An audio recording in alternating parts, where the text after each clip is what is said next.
प्रदेश में law and order नाम की कोई चीज नहीं। राजेश प्रताप राव उर्फ बंटी भैया। सपा नेता राजेश प्रताप राव ने मृतक सतीश के परिजनों से मिलकर बंधाया ढांढस। कसिया थाना क्षेत्र के नगरपालिका कुशीनगर के अंतर्गत वार्ड नंबर 3 संत गाडगे नगर सपाहा नौका टोला में हुई सतीश की निर्मम हत्या से शोकाकुल परिजनों से आज मंगलवार को मिलकर समाजवादी पार्टी के पूर्व विधानसभा प्रत्याशी व लोकसभा प्रभारी कुशीनगर राजेश प्रताप राव उर्फ बंटी राव ने ढांढस बंधाया। कहा कि निर्मम तरीके से सर में बंदूक सटाकर सतीश की हत्या कर दी गई। लॉ एंड ऑर्डर नाम की कोई चीज नहीं है। प्रदेश में गुंडा राज जो कहा जाता है वह गुंडा राज चल रहा है। पुलिस प्रशासन का डर गुंडों को नहीं है।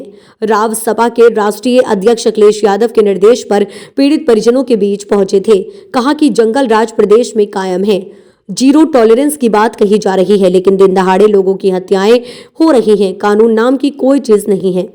एक सवाल के जवाब में कहा कि मुख्यमंत्री जी कह रहे हैं कि अपराधी प्रदेश छोड़कर फरार हो गए हैं, लेकिन आए दिन रोज लोगों की हत्याएं कौन कर रहा है? बल्कि गांव में एक लड़के का सर काट कर हत्या कर दिया गया था। अभी एक हफ्ता भी नहीं बीता और अपराधियों में कोई डर नहीं है और सरेआम गोली मारकर निर्ममता पूर्वक दूसरी हत्या हो गई। इससे बड़ा अपराध और क्या हो सकता है? मृतक सतीश के पिता राधेश्याम यादव ने कहा कि अपराधी बेटे की हत्या कर दिए। संवाददाता उमर फारूक की रिपोर्ट। सतीश यादव जी बिल्कुल होनहार नौजवान थे और बहुत ही मृदुभाषी, बहुत ही मिलनसार नौजवान, जो अपने परिवार को, इस क्षेत्र को एक बहुत अच्छी दिशा दे रहा था और आतताइयों को ये बर्दाश्त नहीं हुआ और निर्मम तरीके से परसों रात में सर में बंदूक सटा के और हत्या कर दिया गया। बिल्कुल लॉ एंड ऑर्डर नाम की कोई चीज़ नहीं रह गई है। निरंकुश है, न किसी पुलिस प्रशासन का कोई असर नहीं है। गुंडा राज जो कहा जाता है, जंगल राज कायम है प्रदेश में। जीरो टॉलरेंस की बात हो रही है, लॉ एंड ऑर्डर की बात हो रही है, लेकिन दिन दहाड़े लोगों की हत्याएं हो रही हैं। अपराधियों में कहीं खौफ नहीं है। बिल्कुल कानून नाम की कोई चीज़ नहीं रह गई है। मुख्यमंत्री जी कहते हैं अपराधी छोड़ के यूपी से फरार हो गए हैं। मुख्यमंत्री जी कहते हैं अपराधी छोड़ के फरार हो गए हैं और रोज़ सैकड़ों हत्याएं हो रही हैं। ये कौन कर रहा है आखिर में? इतनी हत्याएं, इतनी बलात्कार, अब लोगों को उत्तर प्रदेश में आने से डर लगने लगा है। यह स्थिति है। अभी आपने देखा कुछ दिन पहले बगल के गांव में एक लड़के का सर काट के हत्या कर दिया गया। क्या पुलिस प्रशासन का कोई डर है? अभी वो घटना एक हफ्ता भी नहीं बीता था कि यह सरेआम गोली मार के, सर में गोली मारकर, हीनियस क्राइम जिसे कहा जाता है, जघन्य अपराध, इससे बड़ा अपराध और क्या हो सकता है? हमला ये हमारे लड़का मैंने तो बिजनेस करता था, बिजनेस केला के पानी खेती का, और उसको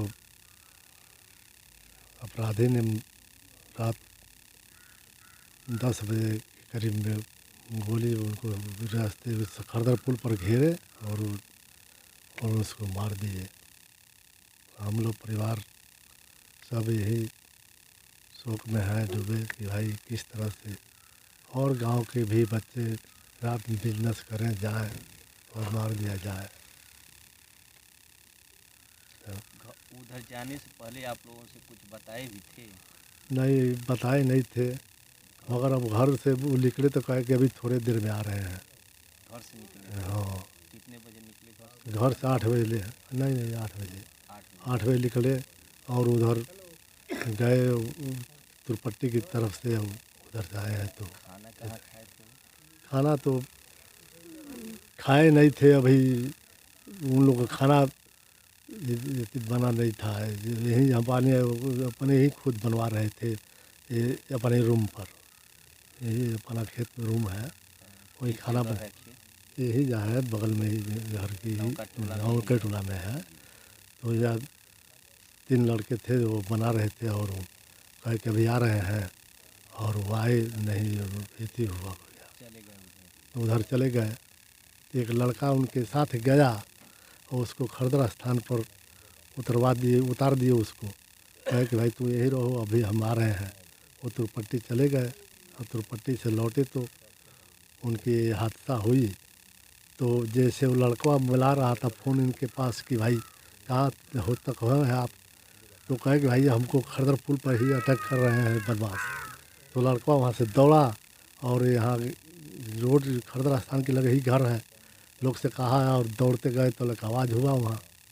आप लोग कब पहुँचे वहाँ? और हम लोग उसके 5 मिनट बाद में पहुँचे, हम लोग के पास फ़ोन आया तब ये जैसे लोग वहाँ पहुँच गए थे तो वो लोग फ़ोन किए। आप लोग के पास कौन फ़ोन किए थे? वो एक लड़का संजय नाम का है, वो फ़ोन किया गाँव ही का, वही पे फ़ोन किया। वो सब लोग दौड़े, 10-12 आदमी चले गए वहाँ, तब बदमाश फरार हो गए थे।